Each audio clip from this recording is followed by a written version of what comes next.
கொண்டிருப்பது 24 நியூஸ் தமிழ்.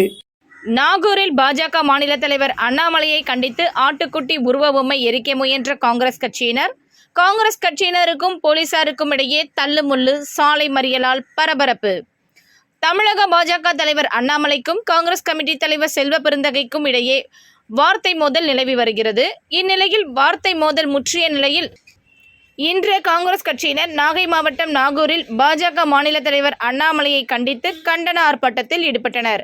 அப்போது ஆர்ப்பாட்டத்தில் ஈடுபட்ட காங்கிரஸ் கட்சியினர் ஆட்டின் தலை பதித்த புகைப்படத்தை கையில் வைத்துக் கொண்டு அண்ணாமலைக்கு எதிராக கண்டன முழக்கங்களை எழுப்பினர். இதனிடையே காங்கிரஸ் கட்சியினர் திடீரென ஆட்டுக்குட்டி உருவ பொம்மையை கொண்டு வந்து கொளுத்த முயன்றனர். சுதாரித்துக் கொண்ட போலீசார் ஆட்டுக்குட்டி உருவ பொம்மையை ஆர்ப்பாட்டக்காரர்களிடமிருந்து பிடுங்கினர். அப்போது போலீசாருக்கும் காங்கிரஸ் கட்சியினருக்கும் இடையே தள்ளுமுள்ளு ஏற்பட்டது. இதையடுத்து அண்ணாமலையை கைது செய்ய வேண்டும் என கோரி காங்கிரஸ் கட்சியினர் நாகூர் நாகை தேசிய நெடுஞ்சாலையில் திடீர் என சாலை மறியலிலும் ஈடுபட்டனர். இதனால் சிறிது நேரம் அங்கு போக்குவரத்து பாதிக்கப்பட்டது. இதன் பின்னர் ஆர்ப்பாட்டத்தில் ஈடுபட்ட காங்கிரஸ் கட்சியினரை போலீசார் அங்கிருந்து அப்புறப்படுத்தினர்.